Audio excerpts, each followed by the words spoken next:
This is a hearing to determine who will be the next head of ICE. And so this is about reviewing the perspective, the qualifications, and the experience of the nominee. So that being said, I think, Mr. Vitello, that you would agree. Have I pronounced your name correctly? Vitello. Vitello. Thank you. I think you would agree as a member of law enforcement that law enforcement, generally speaking, and certainly it would be the case with ICE officers and agents, that a great deal of your power is discretionary. You have limited resources and you make decisions about what you're going to do, but you exercise a great deal of discretion in terms of how you're going to use the limited resources and how you're going to prioritize them. And then understanding that, I think you would also agree that one's perspective and their bias, if they have bias, will influence their exercise of discretion in terms of the power they have and how it will be used and implemented. So I want to return to the question that Senator Peters asked you about the statement you made describing the Democratic Party as liberal-cratic or neo-Klanist, which was, I think the assumption there was that you were comparing it to the Ku Klux Klan, the KKK. So you said in response to his question, you're sorry because the words caused offense. So would you not be sorry if no one was offended by your words?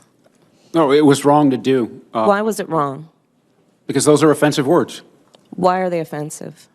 Because they have history in this country, and I honestly did not mean it that way.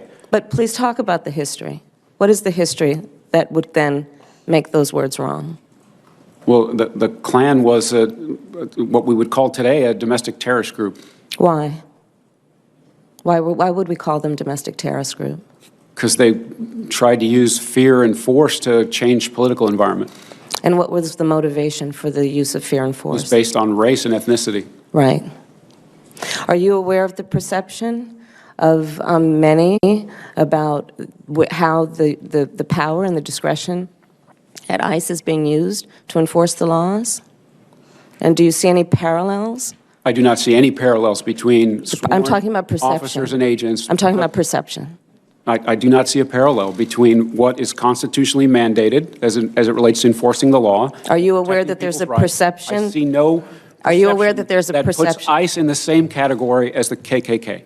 Is that what you're asking me? No, I'm very specific about what I'm asking you. Are you aware of a perception that the way that the discretion I see no parallel. I'm not finished. I see none. I'm not finished. I'm not finished. Are you aware that there's a perception that ICE is administering its power in a way that is causing fear and intimidation, particularly among immigrants and specifically among immigrants coming from Mexico and Central America? Are you aware of that perception?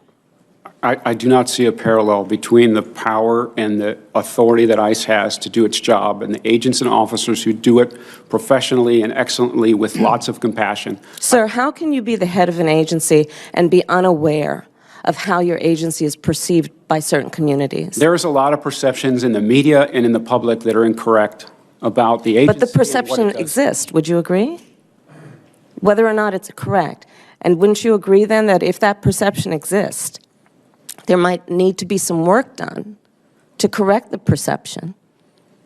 I do want to advocate for the workforce, the vital public safety mission that they have to protect the homeland.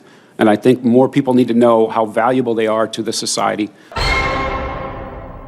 you have plans to visit the border? Not today.